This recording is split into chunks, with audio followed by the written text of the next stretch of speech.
All right, everybody, welcome. This is Mr. Dean here, and we're going to be talking about everything to do with right triangle trig. Get you ready for the test. Any questions, everything you wanted to know that you didn't already ask about, hopefully will be answered here. All right, so we got a list of things to absolutely memorize. They have to be memorized, all right? And there's not a long list. A lot of these things you already know, all right? First of all, your 45, 90 triangle, memorize all the sides, the root 2 over 2's, and your 30, 60, 90's. All right, practice that if you don't already have that locked in. In the unit circle down here, we started off with the unit circle. Remember, that was a circle of radius 1, and the sine was the y, the cosine the x, and the tangent was the ratio of y to x. And we have our reciprocal functions as well. Make sure that you have those reciprocals locked in, and that you know that the standard way to write the six trig functions is sine, cosine, tangent going down, and then their reciprocals across from them. All right? At the top right here, we have like all students take calculus, or some people remember it as cast. That's when we have our angle in the four-quadrant system, perhaps bigger than 90 degrees, and we are interested in whether the answer is positive or negative. And down below here, our basic triangle trig. So that's a little different than the unit circle approach, which was talking about coordinates, where the angle um, hit the side of the circle. Now we're talking about SOHCAHTOA. All right, make sure you know not only that you memorize that fancy little saying, but that you know exactly what it means. So an example like this triangle here, the sine of this angle from the point of view of that angle, the opposite side is 3, and the hypotenuse is 7. So we have the sine of the angle is equal to a ratio of 3/7. All right? All right. Those are the things, that's pretty much the list of things to absolutely memorize. Now down here we're getting into a list of things that would be great to memorize, but you could probably get by without it. And that is, it's just kind of nice to be quicker and memorize these basic conversions from radians to degrees, and maybe back from degrees to radians. We've seen these a million times. It may be nice just to memorize those. On the graphing side of things, transformations, I suppose it is really important to memorize the y equals the amplitude times sine. B is a number that's not exactly the period, but there's a calculation, and we get these two equations that you should memorize down there. C is the horizontal shift, left to right. Remember the C number, if it's x minus, say, 3, the horizontal shift is a positive 3. And the D number is your middle. So if we look down at the graph here, D is going to be the middle of any graph you might draw. All right? The amplitude is going to be the distance from the middle to the top. All right? And they will take the absolute value of that to get to the top. And in this particular example, we have cosine. I know it's a cosine wave because it's starting at the very maximum. If it was a negative cosine wave, it would start there. And if it was a sine wave, it would start there. And there may be some horizontal shifts in the meanwhile. And 1 period is the distance on the x-axis, horizontally, between any particular point and its repetition of the same wave, same start. So if we talk bottom to bottom here, then that distance there is 1 period. And to wrap up our chapter, we kind of talked about inverse trig and the fact that inverse sine kind of only exists in the first and fourth quadrant, between negative 90 degrees and 90 degrees. Cosine is the odd man out. That goes from the first and second quadrant. So inverse cosine, all the answers are between 0 and 180. And tangent does what sine does. It goes from fourth quadrant to the first quadrant. All right, let's get right to the practice test, and let's go over it. You can fast forward this to any of the numbers. We're going to go over all of them. So if you want to fast forward, go right ahead. All right, so let's get to it. So first off, convert angles to degrees. We'll take the shortcut. I see that pi is equal to 180 degrees. I'm going to divide that 180 divided by 3 in my head, and I see it's 60. 2 times 60 degrees is 120 degrees. All right. Same idea here. I'm going to think pi is 180 degrees. We don't often see this fraction of 12, so I'm going to actually do it out. But 180 really is 180, pi is really 180 degrees. So we have to simplify that fraction. All right, do the work, and you get that it is 15. All right. Let's see, 3 pi over 10. I'll do it this is sort of the old-fashioned way. We learned that the conversion was 180 is pi. All right, we could have done this with any of the three of them either. So pi's cancel out, and I got, let's say, 180 divided by 10. That'll cancel out the zeros, and I'm left with 3 times 18, and that's 54 degrees. All right. Number 4, converting 200 degrees to radians. We don't see 200 very much. Let's see, the conversion is pi is 180 degrees. And so we have, if I move this, we sort of have 200 over 180 times pi. Same idea, right? That way we get the fraction there. We simplify that fraction to be 10/9 pi. That's our answer for number 4. Number 5, we'll do the same thing. 240 is an angle that we have dealt with. It's a multiple of 30 and 60. So we'll do that conversion. And 240 divided by 180, simplify that fraction as 4/3, and the pi stays on, kind of tagged on the end there. 150 degrees, that's sort of a shortcut. We'll do this with a shortcut. You know 150 is a multiple of 30, and I remember 30 as being pi over 6 radians. So there's 5 of those to make 150. So I'll go right to it and get 5 pi over 6 radians. Number 7 and 8 are the quadrant questions, so I'll use this for both. I think of it as all students take calculus, but you might think of it as cast. And this means sine is positive, because the sine of theta is greater than 0. This means cosine is negative, less than 0. So very carefully, sine is positive here and here, and cosine is negative in here and here. So it looks like the winner is quadrant 2. Doing it all over again here, we have an reciprocal trig. Secant is the reciprocal of cosine. It's going to do what cos does. So cosine is positive in quadrant 1 and quadrant 4. And tangent is negative, so I got to be careful. Not in quadrant 1, it's positive there. That's in the all quadrant. So tangent is negative down in quadrant 4, and I'm going with quadrant 4 there. All right, now find the exact value of, here it goes, sine of 30. You remember your 30, 60, 90 triangles? I'll put 30 down here. Across from 30 is 1/2, and that's all I need. Really, the hypotenuse is 1, because sine is equal to the opposite over the hypotenuse. So the sine of 30 is 1/2 divided by 1, which is 1/2. Cosine of pi over 4. All right. So that is pi over 4 is equal to 45 degrees. So that's my 45, 45, 90 triangle. And the cosine is the adjacent side. So really, I just need to know this side down here, and that needs to be memorized. It's root 2 over 2, and that's our answer for number 10. For number 11, tangent of 60, this is another special triangle. Of course, it's the 30, 60, 90. Tangent is opposite over adjacent. It's the TOA part of SOHCAHTOA. And I need to know, from the point of view of 60, I need to know the opposite side, and that's root 3 over 2. And I need to take that opposite side, and I need to divide it by the adjacent side, the one that's touching 60 degrees. Tangent doesn't care about the hypotenuse, but we'll just throw it in there. So I do have that. I have the opposite side. Now I got to divide it by the 1/2. Get rid of that 1/2. All right, here's our first chance of fraction divided by fraction. I'll move this out of the way.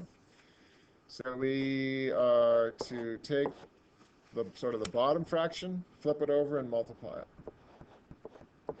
Once you do that, you get rid of that bottom fraction because you're multiplying by reciprocal. And those 2's cancel out, and you get the tangent of 60 is equal to root 3. When you multiply, you go straight across. So there's sort of 1's left behind, and those get multiplied across. Number 12, cotangent of 270. Here's one where the angle is going to land on an axis. All right, this is a little different than the triangle trig. 270, hopefully you know it's right down there.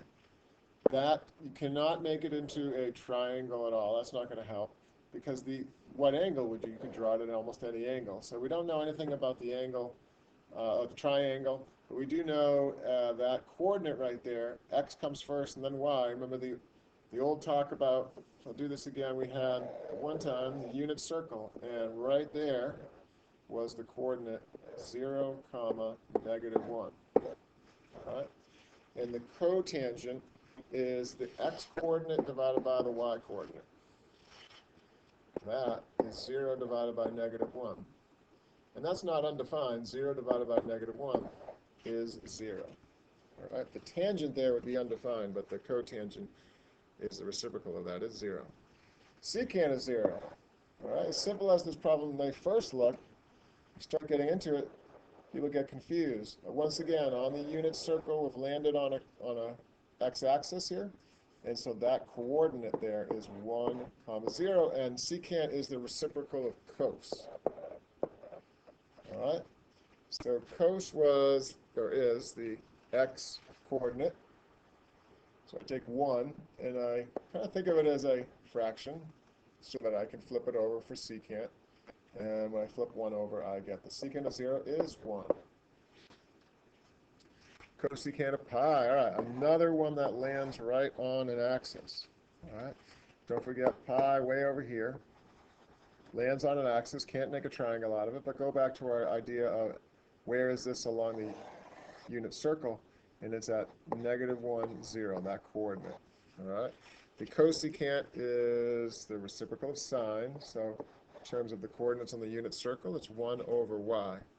Now we got a problem. 1 divided by y, 1 divided by 0, yeah, that's undefined. That's going nowhere. All right, so that you can say undefined, no answer, no solution, or something like that. Number 15, find two angles coterminal. Remember coterminal? It's been a while we did coterminal angles, but those are the ones that are simply add or subtract.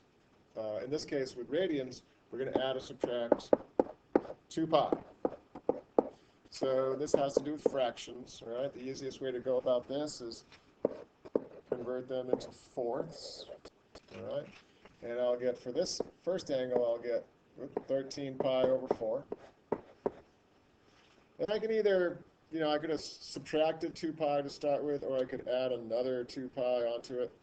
If I subtract away, so let me back up, move all that. One answer is 13 pi over 4, I'll remember that. Oh, subtract away 2 pi. In other words, subtract away 8 pi over 4, and I'll get negative 3 pi over 4. Pi. Yeah, a negative 3 pi over 4. I could have 13 pi over 4. If I just kept adding, make it be any 2, keep adding 2 pi, and so on and so forth. In degree mode, it's almost easier. You could add or subtract 360 degrees. Again, coterminal, add or subtract 360. So you can get negative 285 or 435 or all sorts of angles like that. All right, now into the graphs, number 17 and 18. I'll move this up a little bit. Before you just get graphing, we're going to figure out the A, B, C, D values in the period. All right, so it seems to me that the A is 2.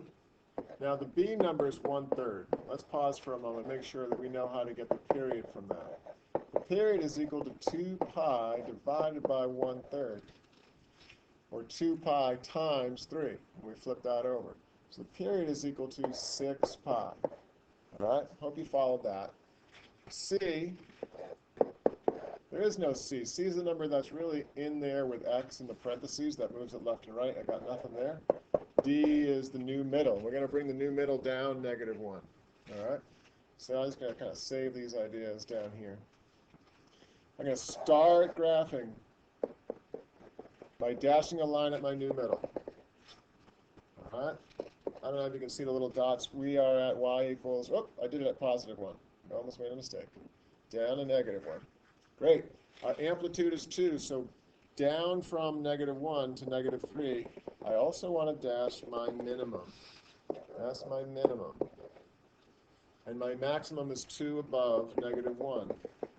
My maximum goes to positive 1. All right, that's my max. This minimum is negative 3.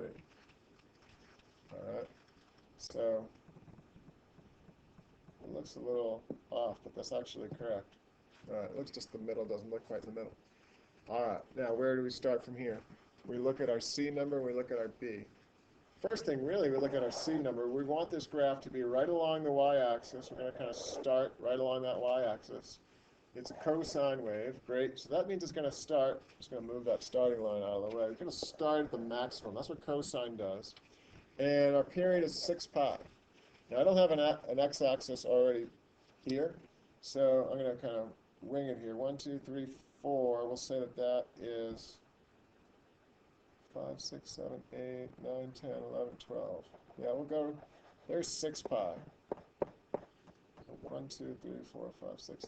6 will be 3 pi. All right, so the entire wave is 6 pi. So I want another maximum up there. Our minimum is going to be at the very smallest spot. Our minimum there is halfway between the two maximums.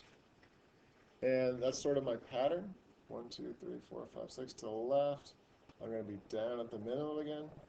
I don't think there's enough room to do more of the wave. In between these, in between my maximum minimums, right in between, I'm counting it out, it should be in the middle. Middle of your wave, and then you just want to connect that all with a nice smooth wave. All right. So it's going to be there's its maximum again at 6 pi, because that is 1 period away. 6 pi is the period.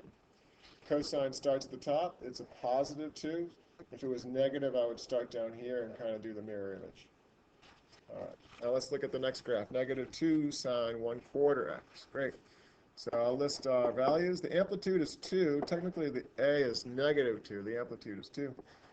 All right. B is exciting. It's 1/4. The period, then, that means only a quarter of a wave is within 2 pi. It's a long, long, long wave. And the period for this wave is you take 2 pi, divide it by 1/4, and that's like 2 pi times 4 over 1. So we really have 8 pi. So a long wave there. C is the number horizontal shift. We don't have any there. We don't even have a vertical shift either, up or down. All right. So we really want to be focusing on the amplitude, the idea that it's negative in sine, and really get the period worked out. So we normally start with a dashed line at our new middle, but our new middle really is at 0. Just keep that in mind. Our amplitude is 2, so a dashed line here is at 2 and negative 2, just to make sure we have our minimum and maximum. A lot of people skip that step. I don't know why. And it is negative sine, so I'm ready to go. There's no horizontal shift, so negative sine, all signs start in the middle, and it's negative, so it's going to be going down first.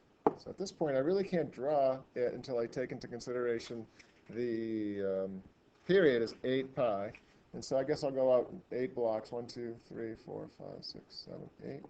Sometimes the x-axis is written out for you. In this case, it's not. 9, 10, 11, 12, 13, 14, 15, 16. All right, there's 16 pi. So I want the whole wave going down, because it's negative sine, to go fit in here. So I'm being kind of quick about it. But the middle there is in between the period. Here's the middle here, right in between 8 and 16 at 12. And in between 8 and 12, that's 12 pi right there at that spot. At 10 pi, I want to be right at my minimum. So there's a minimum key value there, too. And off we go. All right, that looks like negative 2 sine 1/4 pi. All right, moving on to the next page. More graphing. On this side, we're allowed to use calculators, but we don't really need them for a little bit. So I got a graph here. I hope you can see it. And it wants to identify all these things. So I'll start just like as if I was graphing it from an equation. I'll start with the D number. And the scale here is going by 1. So that D number, the whole middle, is moved up 1. And it looks like the amplitude is 1 also. The amplitude is 1 above 1. That gets it to 2. And then 1 below it, that gets it down to 0. The period is the distance between, say, any two exact points, like top to top, for example. And that period is pi. C is the horizontal shift, how far over this might be, just in case the maximum was sort of close there. But we're going to think of this as a cosine wave, starting at the maximum. If we do think of it as a cosine wave, then it is starting right along the y-axis at the maximum, and we do not need a C number other than 0. And here we go with B. B is a calculation. B you're not going to get directly from the graph. You have to calculate it, and it looks to be 2. All right, so B is 2. B is 2 pi divided by the period, and you have to work out what the period is. So the period here is pi. And B is the number of waves in 2 pi. And you can see clearly that there's 2 waves between 0 and 2 pi, so that worked out perfectly. So our equation here, if we think of it as a cosine wave, is we don't really need the 1 to start off. We have cosine 2 x plus 1. We don't really need that. I was going to put the x in the parentheses, but we don't really need the parentheses. There's no horizontal shift there. Now, if we wanted to be fancy and we wanted to think of this instead as a, let's say, a sine wave, well, that would start there. All right, sine waves start in the middle. That spot looks to be pi over 4. So if you thought it was a sine wave, the only thing that will change is that you get sine. Your B number would still stay the same. You want to move it over pi over 4. Still have a D number of plus 1. So the only change would be change cosine to sine, and you did that by a horizontal shift. So that would also work. That answer would be fine. All right, number 19. Evaluate the following exactly. All right. So inverse sine only looks for angles between negative 90 to 90 degrees, right? And the root 3 over 2, that is, of course, you recognize that. The answer there is 60 degrees. All right. If you're thinking about radians, you can be in radians. Pi over 3 will work just as well. Number 20, evaluate the following for 0 in between, for the angle between 0 and 360. And when it's written this way, you have all sorts of answers, right? The tangent of many different angles is 7. So you go into your calc and you do inverse tan. Be in degree mode, because they're just asking about degrees. Inverse tan of 7. What angle has a tangent of 7?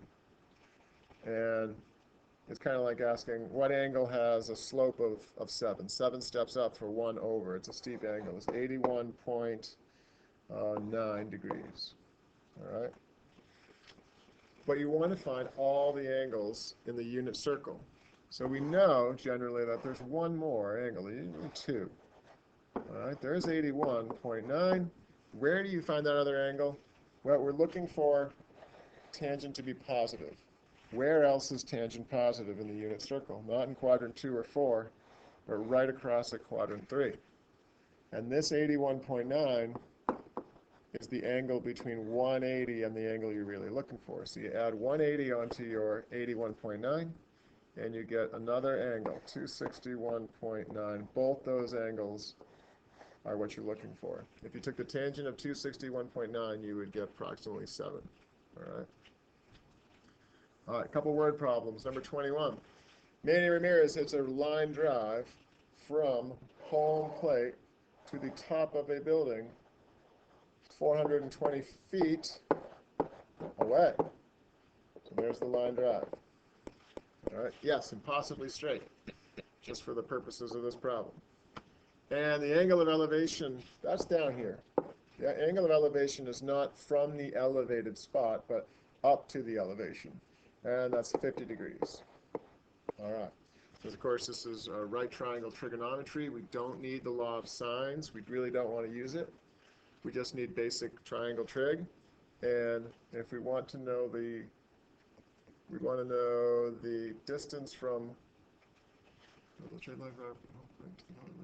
oh, actually, I didn't realize that the building was 420 feet tall, so I mixed it up. So change that, 420. We're actually interested in this. We don't know this side. All right, great. Got it. So what we do know is the opposite side. In terms of trigonometry, we know the opposite side. And we're interested in the adjacent side. That is a job for tan. the tangent of 50 degrees, we'll use a calculator to find that, but is equal to 420, the opposite over x. All right? Now, I showed you a little shortcut. When we want to know just to be a little bit troublesome, when we want to know the denominator of a fraction, we have a variable there. What we can do is we can switch these out.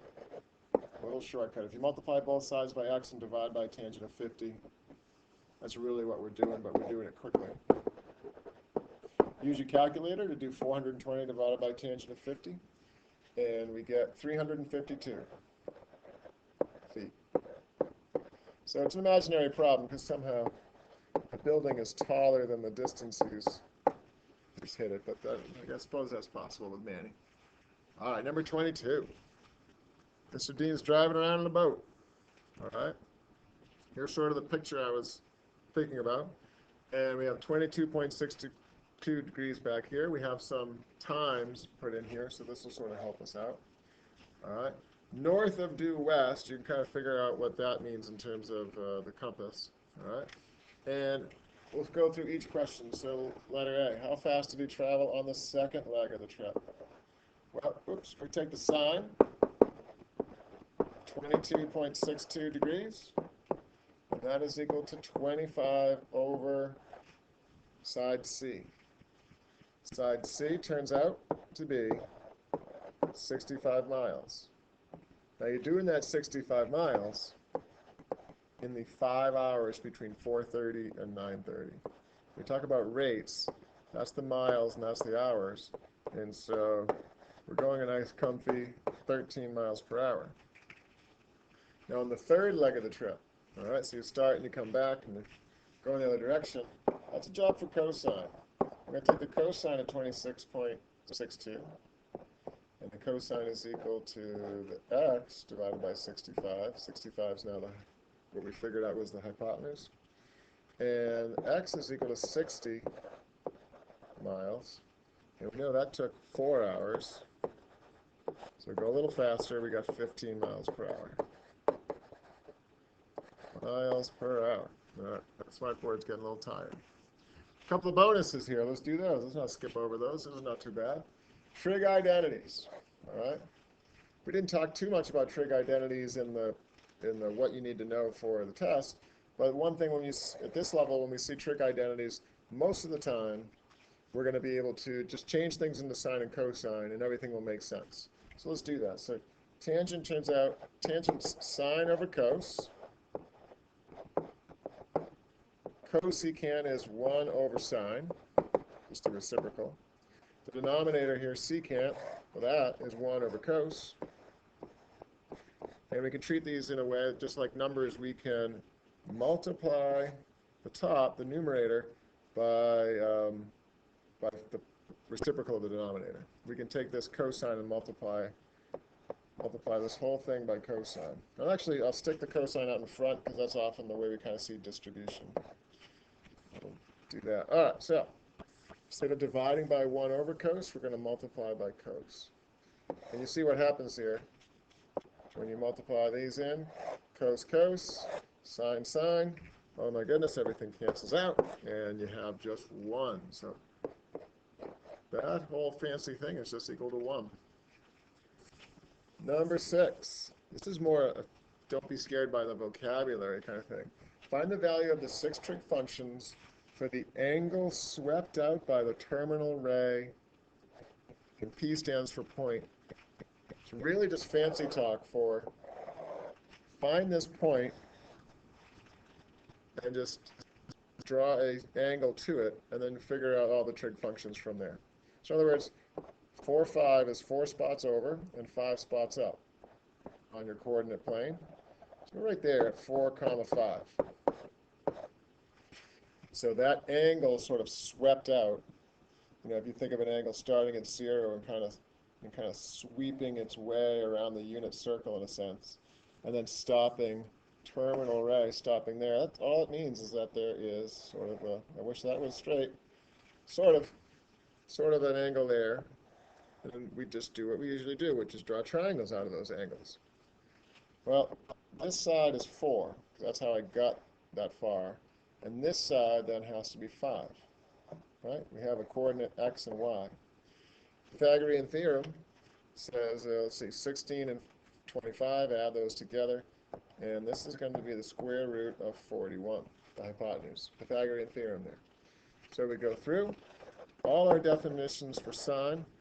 Don't know the angle, and it doesn't matter. I don't know that angle. I could use inverse trig to find it. But at this point, we just need to know that the sine is 5 over root 41, and we want to rationalize that denominator by multiplying by root 41 on top and bottom. And so we got 5 times root 41 over 41. Cosine theta is going to be, for similar reasons, cosine theta, go back to your SOHCAHTOA. It's the adjacent over the hypotenuse. And when you do the same thing we just did with rationalizing the denominator, you get 4 root 41 over plane 41. Tangent theta, that's going to be a lot easier because we don't have to deal with the hypotenuse being a square root. Tangent is equal to the y over the x, or the opposite over the adjacent. We have 5/4. All right. And then it says for the 6 trig function, so we still need all the reciprocals. I'll try to squeeze them in here. So here we go. Try to squeeze them. I ran out of room. Cosecant is the reciprocal of sine. What I'll do is I'm going to take this and flip it over, because that means I have to do less work. If I flipped over my final answer for sine and flipped that over, I had some work to do, because I'd have a square root in the denominator. So that's my answer for cosecant, root 41 over 5. All right, finishing off. Secant, the angle is, well, if you did it out originally, I kind of skipped this step. It was 4 over root 41. So when I flip that over, root 41 over 4. For the same reasons we got cosecant, shortcut for that one. Cotangent, this will be nice that our last problem is a little easier. We flip over tangent, we get 4/5. All right. I think you are ready for the actual test. We pretty much covered everything. I can't say you're going to be perfectly ready for everything that could hit you, but this has really got to be the grand majority of it all. Good luck. We will see you around. Get that A.